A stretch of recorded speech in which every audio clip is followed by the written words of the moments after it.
Hello everybody, my name is Ilya. And my name is Tyler. Together we make up Kovray, a couple that loves to play board games. And loves points in board games. We do love scoring points. Lots of points. Points, kind of like the points you score in this game. Point City. Today we're going to be taking a look at Point City, which is designed by Sean Stankiewicz, Molly Johnson, and Robert Melvin. It's published by Flat Out Games, who helped sponsor this video.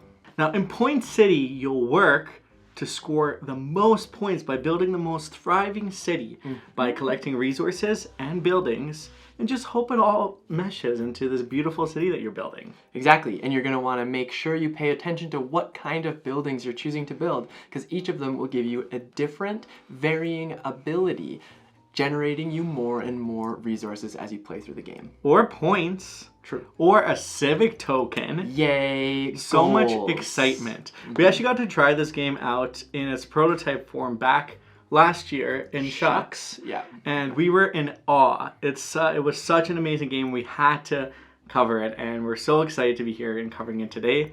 But before we get too excited, let's give you a general overview of how this game works and how it's played.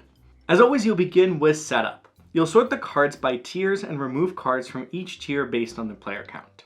Then you'll shuffle each stack and place them on top of each other in order with the third tier at the bottom of the deck. You'll then draw cards and prepare a 4x4 grid. You'll shuffle Civic tokens face down and select a number based on your player count. Ingenuity cards are given to each player. The player with the starting symbol is the first player and will go first, and you're now ready to play. In Point City, your goal is to score the most points. You'll do this by building buildings and acquiring Civic tokens. On your turn, you'll draft any two orthogonally adjacent cards from the market, or choose to take the top two cards of the deck. You may always draft resources. Buildings, however, may not be drafted unless you're able to pay for their cost. You also have an optional flip action at the start of your turn. If at the beginning of your turn one row or column contains all resource cards, you may select a card from that row or column and flip it to the building side. This gives you more options to construct buildings. You may not do the same if all the cards are buildings though. Now what does constructing buildings look like? Well, when you pay the cost in resources and obtain the building, you place it in your own tableau. Buildings have two main features: a permanent resource that can be used to build buildings without the card being discarded, and points that will be scored at the end of the game. You'll also notice buildings with this symbol. This is the Civic icon. If you build a building with the Civic icon, you're able to choose a Civic token and claim it for yourself. Civic tokens earn you points at the end of the game for different features within your city. Now, once you've selected the two cards and obtained the building's resources and/or Civic tokens, your turn ends and the market refills. To refill the market, you'll take the two cards from the top of the draw pile and refill the spaces in the market. You'll refill all the cards top to bottom, left to right. Now, a very important rule here: if the card that was drafted was a resource card, you'll flip and refill with a building card. If the card was a building card, you'll refill it as a resource. You'll simply refill with the opposite of what was taken. You may also use the resource building tokens to assist in remembering the side of card drafted from the market. If you and all players forget, you can also use this token to decide by simply flipping it. Now the game ends when the market is no longer able to be refilled, which means each player will have exactly 17 turns. You're now ready to score. You'll add up the points from your buildings and your Civic tokens, and the player with the most wins. Will you build the most prosperous city and score yourself the most points to take victory? I usually don't. I usually do. Well, let's jump and chat about the mechanics of this game first. What are some of the mechanics we love to see in Point City? Well, I don't want to jump while telling you how to do this, but we can jump into that question. Let's talk about the mechanics. You're right. It is an engine building game that kind of gives me vibes of Splendor, I want to say. So the way that you take the cards, the way that you build your tableau, then you'll offer yourself up more resources by building specific buildings, while also still being able to have more resources based on taking resources from the center. I think that's a lot of fun. The twist with this is it adds more the set collection piece to it. So you want to pay attention to like when you should be taking certain buildings. If you have a Civic token that really benefits you from certain sets, then you're going to want to try and stockpile on those types of buildings. But overall, you do kind of want to dip your toes into every type of building, because then you'll at least have one of those resources available for you to use. To stick with the Splendor comparison really quick as well, is the cards are tiered. So you'll in the beginning, you'll start off and you'll get the resources and build some of the easier to build buildings, but as the game continues, you'll get more resources and the buildings get progressively more harder to build, which scales up and you really feel like you're building this prosperous city. Yeah, exactly. And it's a lot of fun to just build your city, aim for specific goals. Those civic tokens, if you get them early on enough, you can really drive your whole strategy along those tokens, and I think that's a lot of fun to almost prioritize getting a couple of them. And I would say you need the civic tokens. Oh yes, yeah. The civic tokens, I think, are the crucial way that you can get points, and most of the time, because Tyler got more civic points than me, or civic tokens than me, he usually wins. Because I've even tried really hard to get some of those high scoring buildings, and I still need to get those civic tokens to stay competitive. Yeah, like I said, the earlier you get them, the better, because then you have a strategy you can follow. Build that strategy. The part about this game that I find really, really fun is the flipping of the cards. So the way that the board is refilled, it's always like a resource or a city, and you know that that's what's going to come up. So the fact that they've got this just simple deck of cards that are two-sided, it works very well in this small box game, and it's really easy to get to the table for those reasons. Outside of those civic tokens and the like resource and building tokens, there aren't there's not a lot in this box, which makes it great. That's the two things that there are. There's the tokens and the cards. And it makes it really easy to, again, it's very portable, easy to get to the table, and from that point on, I believe, just because of the simple mechanics or the simple setup, it also becomes pretty easy to teach and catch up. Well, yeah, because you're essentially just choosing two cards. And I love how clever it is, because you have a grid of the 4x4 and you can choose any two adjacent cards. Because in theory, they could have laid them out and had all, like, it feels like the choices could have been much more difficult if they were more spaced out. But because they're in an area, like in a grid, it's almost easier, because you can say, I really want this resource. Well, like, it's going to be paired with these 4 cards. Which one is best for me? Or I really want these 2 cards. How can I work to get to those 2 cards? So it's really nice, because as it adapts and as it changes the way that the cards are flipped and refilled, it leaves you to think on your feet throughout the entire game, which makes it really exciting.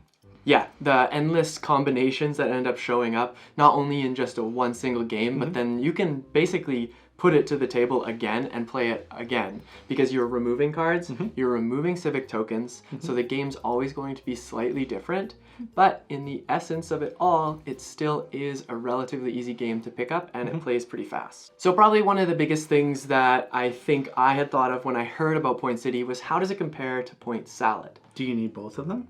Exactly. Well, when I first played this game, and my perspective shifted a little bit, I played this game and I'm like, this is nothing like Point Salad. There's no differences. It feels so different. It feels like it could be its own game in a whole different universe, and I wouldn't be able to link the two. But then I sat more on it, and I realized they are very similar in a lot of ways, because like in both games, you're drafting cards, and most of the time, like I know in Point Salad you sometimes take 2. Here you always take 2.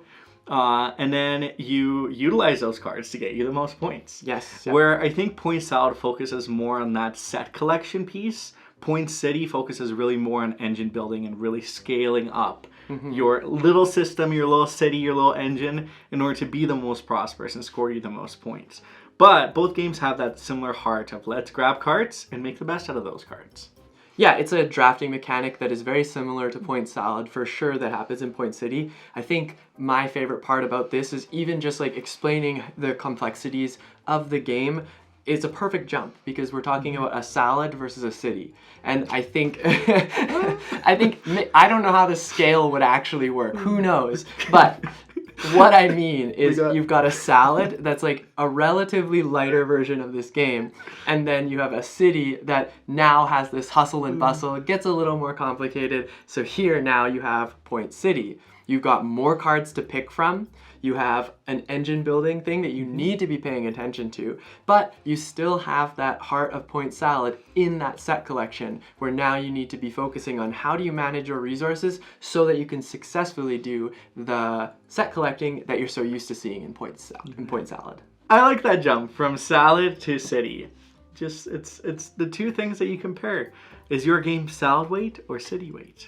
That's the new scale, actually. New scale. Where does it fall between a salad and a city? Exactly. Well, with those key topics out of the way, let's jump right into a summary of who might enjoy this game and who this game is for. Exactly. Well, if you enjoy Point Salad, this is a very natural progression. It Yeah. levels up the complexity a little bit, gets you thinking in different ways. But what's also really wonderful about it is it introduces that engine building mechanic. I think if you're looking at a small box game that captures engine building in a nutshell, Point City is definitely for you. Exactly. Yep, this is another hit. I think to our point before is if you liked Splendor or those types of games, then Point City is definitely in that realm. It is different enough and enjoyable in a different way that they're two separate games completely. So Point City is definitely something you might want to add to your collection. Also, to Ilya's point, is the game plays really quickly. It's super replayable because of all of the stuff that is changing in the game. So I guarantee you, when you play this game, you'll play it once and you'll want to play it again. That's a strong guarantee. Well, that's just what I think about. Okay. Well, what are our overall thoughts of Point City? I think it comes right back to your point about it's basically a level up from Point Salad. I think it's a great progression for anybody looking into adding another mechanic to a game. Point City does a great job at that. If you're looking at something like an engine builder, great for that. And also just like, even if you play heavier engine builders, this is a nice little lighter version of an engine builder that I think everybody can enjoy. And it's just so colorful. Like the architectural stuff that all happens in this, the buildings, they all look amazing. Yeah, you can really dive into the theme and explore and try to find like-minded things that make sense together. But I like everything you said. It's a 30-minute game that can really embodies the feel a lot of those heavier games that we love, but it's simple enough that we can show to anybody. I'll be as bold enough as to say this, that I think this is a small box game that everybody should have. Ooh. Because I can see all sorts of people liking it. I can see us introducing this to our families, but also to people who love board games, that have been playing hobby gamers for a long time. There's a lot to love about Point City, and yeah. But don't take our word for it. Check out the Kickstarter in the comment down below. Learn a little bit more. Check out that rulebook. Dive a little bit into all the rest of the reviews as well. And hopefully you can enjoy Point City as well. Well, that about wraps up our video. So now on to the question of the day. If you were designing a city and it had to have one standout building, structure, or piece to make it like that is that city, what would that be? The silver balls. Yeah, in Edmonton we have silver balls. I would not actually build that. I think probably I would want a cool park with like a centerpiece that just made everything pop, that everybody could almost like come to, especially here in Edmonton when it gets cold. Maybe like have a fireplace. And that would be Edmonton then. Well, okay. Well, what I'm saying is Edmonton because I imagine it just being able to like open up but also close so that it can stay warm for people who want to maybe enjoy the lake, the frozen lake that's out there. And I think that would be fantastic. I'm surprised you didn't say like a humongous otter statue, the largest otter statue in the world. Maybe it's in the center of this thing. I think mine would be, the first thought that came to mind is, I really went for the largest in the world. Oh my goodness. So mine would be like the largest globe in the world.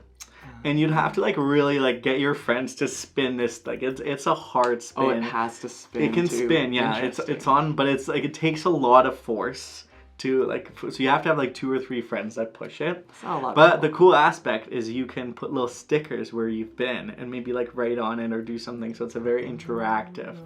So everyone will want to come to my city to say like they're from here, or people within the city will be like, I've traveled to here, and it slowly fills up with all these little stickers and stories. And it's this like heartfelt memorial of all the travels. Memorial? Yeah, because the travels are gone. They're done. Oh. Memorabilia. The travel is dead.